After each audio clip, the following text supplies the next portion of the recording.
In the labyrinthine corridors of digital discourse, a tempestuous confrontation unfurls as Milagros, a woman of unwavering resolve, stands toe-to-toe with the towering edifice of Joe Budden's silence on the Diddy lawsuit. I done woke up and Joe said, "What? You trying to make me feel small, Joe? No one listens to us concerned with my little black ass. I ain't never gonna be nothing in this world, huh? I'll still be reeling from Aubrey making you feel like that. But I ain't gonna be your punching bag, nigga. No pun intended. How do your co-hosts hear my thoughts and opinions and inform some of y'all own if ain't nobody listening? You and your peers inside that room and outside of that room know exactly who I am, and y'all listen. More than one of y'all, you included. And y'all see something in the nigga, don't you? So if only I would sit and maybe be a little bit more quiet like Melissa and cross my legs and yeah, and do all the little like that would work for y'all. You work your way up to finally get to where you want to be and turn around and tell people like me that, we ain't, what we doing don't matter. Ain't nobody listening to it. Talking about people like me can be reckless basically and you can't because you have standards. What was your standards when you used your platform to say Nicki was on coke? How many times has your platform been used to facilitate you getting your rocks off? Joe, people saw them tweets just like they heard my show. And instead of you being able to sit in the decision that you made for the quote unquote betterment of your podcast and absorb why people felt disappointed, you chose to try to come and tear me down for being brave enough to do what a check could never make me stop doing. I don't ever want to stop relating to my people, no matter what it's me. So no one asked you to be egregious. We just asked you to be. You like my content, but you ain't like what I said about you. So you with it from a distance. You go watch it from the moon. I don't give a fuck. Literally, I don't give a fuck. I'm not about to kiss none of y'all. Because I could swear every time it's about uplifting you, defending, which you don't ask me to do. But at the end of the day, there's no response from you. I'm not looking for one. But it's funny that when you didn't like something, I said, oh, yeah, I'm going to have to watch that from a distance. She on her toxication. And that was dry. When did I throw a temper tantrum and say some bull about you? And try to tear you down and do all this, that, and the third and go on the campaign could go my way. But you did that on some dry. There's a negative connotation there. Then you tried some more dry while she was Megan Cuniff. The special. Didn't Megan Cuniff introduce me? I ain't the black. I'm Milagro. That's it. And pick your tongue up and roll my Milagro. You like Spanish women. I'm sure you can do it.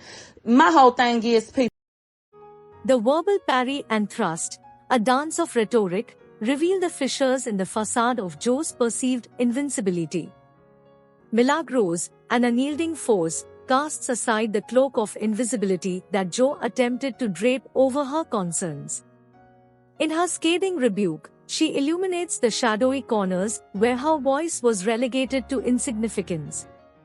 The battleground shifts from legal intricacies to the broader terrain of societal dynamics, where Joe's platform is challenged to transcend its echo chamber and amplify the voices of the marginalized. The accusatory volley intensifies as Milagros questions not only Joe's silence on the Diddy lawsuit but also his editorial standards. She unveils the rhetorical arsenal, challenging the integrity of a platform that, she claims, has been tainted by the spread of rumors. The courtroom of public opinion becomes the backdrop for a trial of Joe's commitment to truth, justice, and responsible journalism. Amidst the verbal sparring, Milagros becomes a beacon of disappointment, her disappointment laced with the venom of unmet expectations. She exhorts Joe not to silence dissent but to embrace the reflections of a disappointed audience. The call for introspection reverberates through the digital coliseum, challenging the gladiatorial instinct to quell dissent rather than engage with it. Milagros, a digital phoenix rising, rejects societal expectations that seek to confine her narrative. Her commitment to community and defiance against conformity resonate as a manifesto of individual agency in the face of a world that often seeks to mold voices into compliant echoes. She, like a digital Sankofa bird, retrieves the wisdom of her roots and refuses to be constrained by the chains of external expectations. In her Declaration of Independence, Milagros, the architect of her own narrative, dismantles Joe's dismissive stance on her content. She asserts her worth and identity, refusing to capitulate to a system that seeks to diminish her voice. The digital stage, once dominated by towering figures, witnesses the emergence of a protagonist who scripts her own narrative and challenges the patriarchal norms embedded in the digital discourse.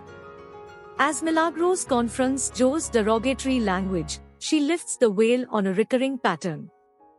The battleground expands beyond the Diddy lawsuit to encompass the broader arena of language, respect, and accountability. Joe's past remarks about Megan Thee Stallion, now thrust into the spotlight, become a poignant backdrop to Milagros' challenge against the use of language that perpetuates a culture of disrespect. In a crescendo of defiance, Milagros wields sarcasm as a rhetorical scalpel, dissecting Joe's preferences and asserting her unassailable identity. The digital arena, typically a space where individuals jostle for prominence, witnesses the inversion of power dynamics as Milagros, the challenger, navigates the labyrinth of sarcasm and self-affirmation. Joe Budden, occupying a prominent position in the digital hierarchy, epitomizes the influential figure whose words hold weight in the court of public opinion. As a podcaster, his platform is not merely a conduit for communication, it is a pulpit from which narratives are disseminated and perspectives are framed.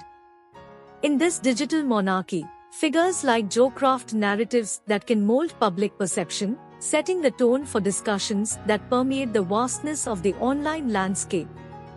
Milagros' challenge, then, becomes a pivotal moment in this intricate dance of power. Her confrontation disrupts the established order, questioning the authority of digital luminaries to control discourse unilaterally.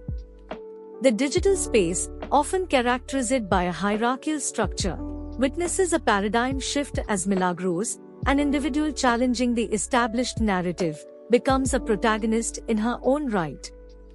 In the world of digital influence, shaping narratives goes hand in hand with controlling discourse.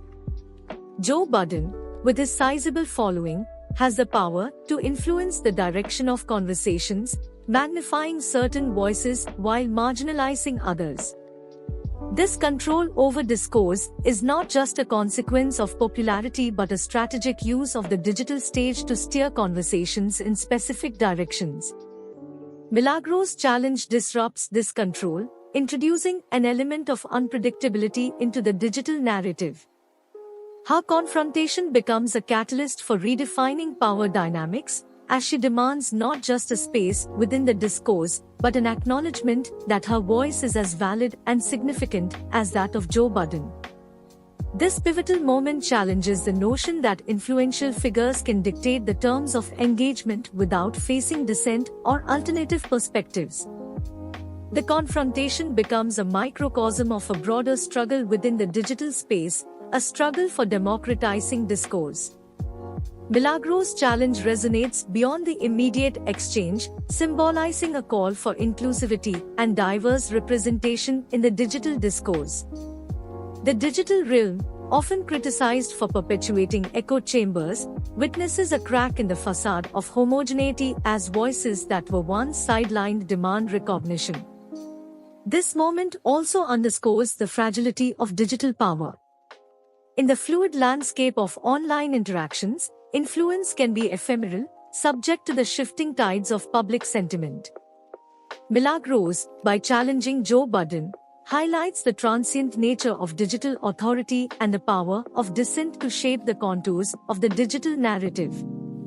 In this digital amphitheater, where voices vie for attention and relevance, Milagros emerges not just as a combatant but as a symbol of resistance. The clash with Joe Budden becomes a symbolic battle against the erasure of voices, a testament to the indomitable spirit of those who refuse to be silenced. The aftermath of this verbal duel lingers as a question mark, challenging not just Joe's response but the broader dynamics of power and representation in the digital arena.